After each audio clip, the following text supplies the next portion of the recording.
हरे कृष्णा, राधे राधे। जन्माष्टमी के दिन हम कैसे पूजा करेंगे, सुबह के समय कैसे करेंगे, शाम के समय पूजा कैसे करेंगे, रात की पूजा कैसे करेंगे, आज सारी दिनचर्या जन्माष्टमी की पूजा विधि, आज संपूर्ण विधि हम आज की वीडियो में हम जानेंगे कि कैसे हम सुबह से लेकर रात की पूजा हम कैसे करें जन्माष्टमी के दिन।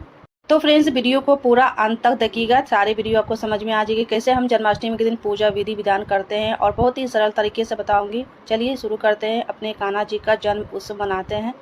जन्माष्टमी के दिन सुबह सुबह जल्दी स्नान आदि कर शुद्ध वस्त्र पहनकर मंदिर में आ जाना है। जैसे आप दिनचर्या में डेली अपने गोपाल जी को उठाते हैं, वैसे ही आज भी उठाना है।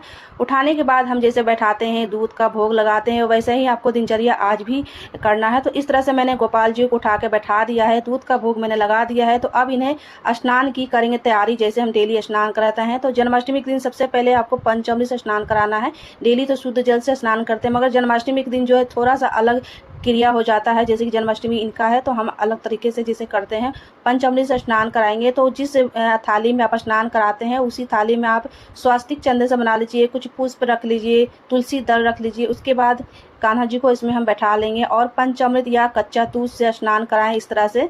तो मैं यहाँ कच्चा दूध से स्नान कर रही हूँ, रात में पंचामृत से स्नान कराऊंगी। इसमें थोड़ा सा तुलसी दल जरूर डालिएगा, तुलसी पत्ता। उसके बाद इन्हें कच्चा दूध से स्नान कराएंगे और इस थाली में मैं इसमें बैठा देती हूँ। तो यहाँ देखिए सुबह सुबह की दिनचर्या जन्माष्टमी की कुछ इस तरह से रहती है, जैसे कि डेली हम जैसे स्नान कराते हैं, पूजन करते हैं। तो यहाँ पर मैंने कच्चे दूध से स्नान करा रही हूँ, थोड़ी सी दही मैंने इसमें डाल दिया है।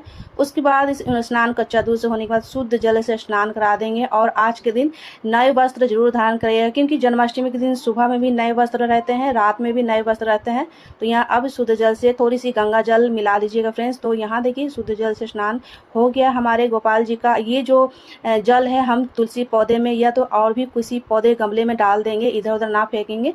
उसके बाद यहाँ देखिए बैठ गए एक थाली में, मैंने साथ में फूल और खीरे के साथ ले लिया है, क्योंकि इतना ही फूल से पूजा करना है। तो साथ में मैंने खीरा रख लिया है, कुछ रोज के फूल रख लिए हैं। जन्माष्टमी के दिन बहुत सुंदर सुंदर जो अच्छे अच्छे फूल मिलना स्टार्ट हो जाते हैं। तो हो सके तो जन्माष्टमी के दिन खूब सारा फूल लाकर कान्हा जी को डेकोरेशन कीजिए, सजाइए। तो यहाँ देखिए स्नान कराने के बाद अंग पोष जरूर करना है। अंग पोष करने के बाद इत्र लगा लेंगे। इत्र लगाने के बाद नए पोशाक धारण कराएंगे। आज के दिन जन्माष्टमी दिन सुबह भी नए वस्त्र रहते हैं, रात में भी नए वस्त्र रहते हैं। तो कोशिश करें कि नए वस्त्र इनके लिए लाएं जन्माष्टमी के दिन। अगर नहीं है, कोई कारण अवस्था नहीं है, तो आप पहले से जो वस्त्र है उन्हें अच्छे से साफ करके इन्हें दोबारा पहना सकते हैं। और आप चाहें तो मंदिर में ही पूजा कर सकते हैं, या तो एक चौकी अलग से लगाकर भी पूजा करते हैं। मैं तो सुबह सुबह की पूजा मंदिर में ही कर लेती हूँ। और यहाँ देखिए इन्हें वस्त्र पहना दिया है, इत्र भी लगा दिया। अब यहाँ धूप घी के दीपक जला लेंगे। उसके बाद चंदन कुमकुम रोरी लगा लेंगे अक्षत के साथ।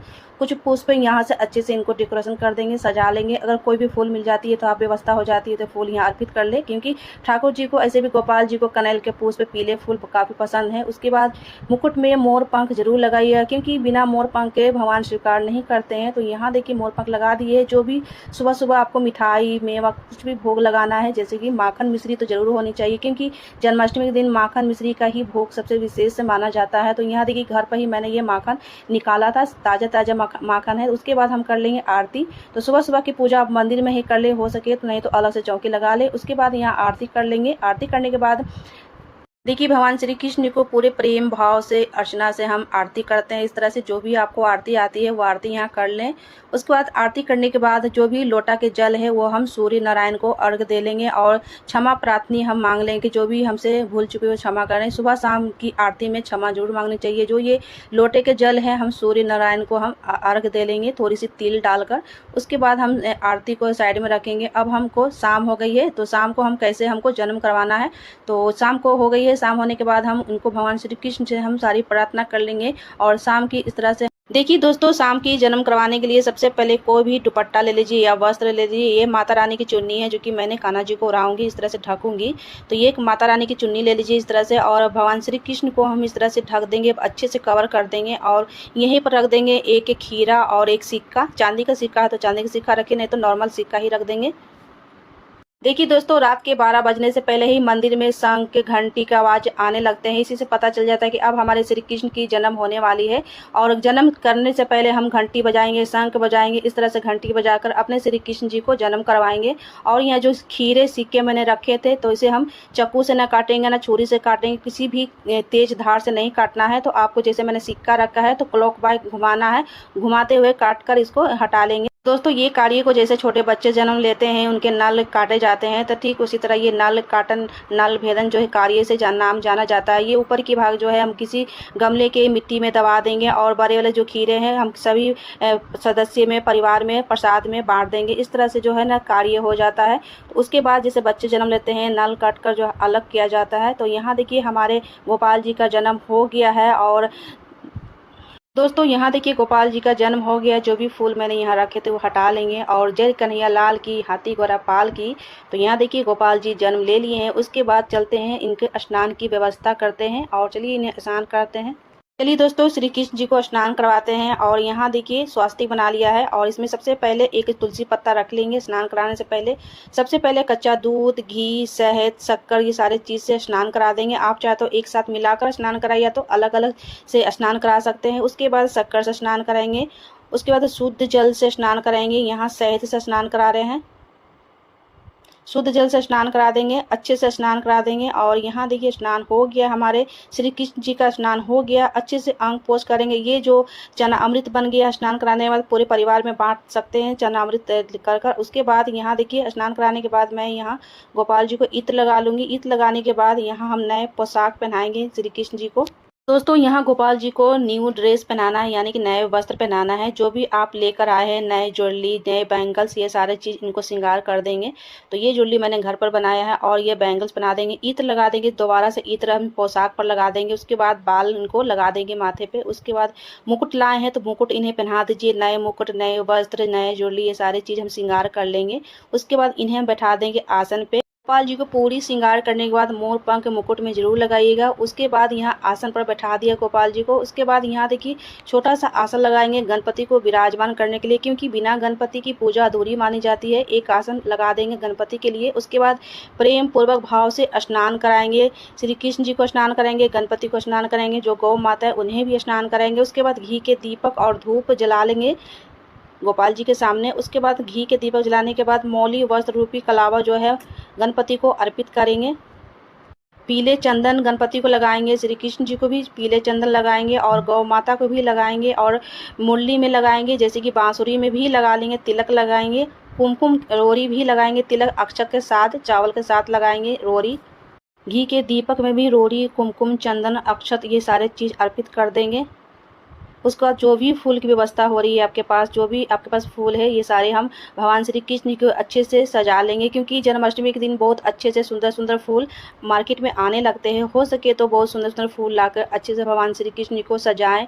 इस तरह से ये सारे फूल हमारे घर के हैं, जो कि ये हमारे घर में ये सारे फूल निकलते हैं, तो मैंने घर के ही फूल भगवान श्री कृष्ण जी को अर्पित किया। आप चाहे तो मार्केट से सुंदर सुंदर फूल लाकर भगवान श्री कृष्ण को अर्पित करें। ये है चंपा के फूल, जो कि भगवान श्री कृष्ण को चंपा के फूल बहुत ही पसंद है, इसलिए अगर चंपा के फूल मिल जाती है तो इन्हें भी अर्पित करें। बेले के फूल भी अर्पित करें, रोज के फूल हैं तो रोज के फूल भी अर्पित करें। उसके बाद पंजीरी की, आज के दिन पंजीरी का भोग जरूर लगाएं और माखन मिश्री का भोग विशेष रूप से लगाया जाता है। उसके बाद जो भी ये खीरे मैंने उस समय काटे थे जन्म समय, तो वो खीरे के भोग मैंने यहाँ लगा दिए। पंजीरी, आटे के पंजीरी जरूर बनाइएगा, क्योंकि आटे के पंजीरी भी भगवान श्री कृष्ण को पसंद है। जो भोग आपको व्यवस्था हो जाती है तो भोग जो है लगाएं। यहाँ मिठाई का भोग लगाएंगे। उसके बाद गणपति को जो अलग से भोग लगाया है बिना तुलसी पत्ता के, गणपति को भोग में तुलसी पत्ता नहीं लगती है, उन्हें अलग से भोग लगा दें। उसके बाद सारे भोग में तुलसी पत्ता जरूर डालिएगा। अगर आप आज के दिन आप जो भी भोग बनाए हैं, जैसे कि पूरी, हलवा, सब्जी, जो भी सिंधा नमक में भोग बनाए हैं, तो भगवान श्री कृष्ण जी को भोग जरूर लगाएं। उसके बाद ये जल जो है श्री नारायण को हम जो है ना अर्घ देने के लिए इसमें थोड़ा सा तेल डाल देंगे। सुबह सुबह आपको डाल देनी है, जैसे सुबह उठेंगे तो जल अभी रख देंगे, क्योंकि अभी रात की समय है तो रात में तो जल नहीं डालेंगे, सुबह में डालेंगे। उसके बाद करेंगे भगवान श्री कृष्ण जी को आरती। सबसे पहले गणपति को आरती करेंगे, उसके बाद भगवान श्री कृष्ण की आरती करेंगे। बहुत ही प्रेम पूर्वक भाव से आरती करेंगे और बहुत आनंद से आरती करेंगे। यहाँ पे आरती हो गई है। उसके बाद क्षमा याचना हम मांग लेंगे, क्योंकि हमारे पूजा पाठ में कुछ न कुछ गलतियाँ हो जाती है, उसके लिए क्षमा जरूर मांगे। ये जो जल है हम सुबह सुबह उठेंगे उस समय हम जल सूर्य नारायण को जल अर्घ दे लेंगे। ये जो पंजीरी का भोग लगा है, सबसे पहले व्रत खोलेंगे, पंजीरी खाकर ही व्रत खोलेंगे। उसके बाद बाकी का प्रसाद जो है पूरे परिवार साथ बाँट कर खाएँ। आस-पास भी देना चाहते हैं तो आस-पास भी दे सकते हैं। सुबह-सुबह उठकर ये पंजीरी का सबसे पहले भोग लगाना है। और यहाँ पर अब हम करेंगे झूला, क्योंकि कोई-कोई जो है झूला पहले ही कर लेते हैं, तो हम पूजा करने के बाद झूला झुलाते हैं अपने श्री कृष्ण जी को। तो यहाँ देखिए झूला झूल रहे हैं नंदलाला। भगवान श्री कृष्ण जी को पूरे परिवार के साथ झूला झुलाना चाहिए और इस तरह से झूला झूलन की विधि हो जाती है। उसके बाद ऐसा नहीं कि पूरी रात झूला पर ही श्री कृष्ण जी को छोड़ दिया जाता है। इन्हें कपड़े चेंज कर जो है जितनी भी समय बचते हैं रात के, उस समय इन्हें जो है ना आसन पर सुलाना चाहिए। ऐसा नहीं कि झूले पर पूरी रात छोड़ दीजिएगा, इन्हें जो है कपड़े बदल कर इन्हें सुला दीजिएगा। तो दोस्तों ये रहा जन्माष्टमी की पूरी विधि विधान सरल पूजा, और ये संपूर्ण हो गई है हमारी जन्माष्टमी की पूजा। तो इसी तरह आप भी मनाइएगा। आई होप आज की ये जन्माष्टमी की ब्लॉग अच्छी लगी हो तो चैनल को लाइक कर दीजिए, सब्सक्राइब कर दीजिए। मिलते हैं नेक्स्ट वीडियो में, तब तक के लिए राधे राधे, हरे कृष्णा, हैप्पी जन्माष्टमी। आप सभी को हमारे परिवार की तरफ से